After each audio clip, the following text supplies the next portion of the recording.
નમસ્કાર દર્શક મિત્રો, જનઅર્પણ ન્યૂઝમાં આપનું સ્વાગત છે। વડોદરા નજીક જાંબુઆ અને પોર ખાતે ફરી લાંબો ટ્રાફિક જામ થયો હતો। દર વર્ષે વરસાદી માહોલમાં રસ્તાઓનું ધોવાણ થતાં ખાડાઓને કારણે સમસ્યા સર્જાય છે।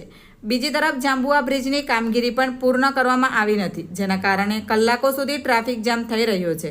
બીજી તરફ ટ્રાફિકમાં ફસાયેલા લોકો શોર્ટકટ મારવા માટે જાંબુઆ ગામના સાંકડા રસ્તાઓનો સહારો લઈ રહ્યા છે, ત્યારે ગ્રામજનોને પણ ગામમાંથી પસાર થઈ રહેલા વિવિધ વાહનોને કારણે હાલાકી પડી રહી છે।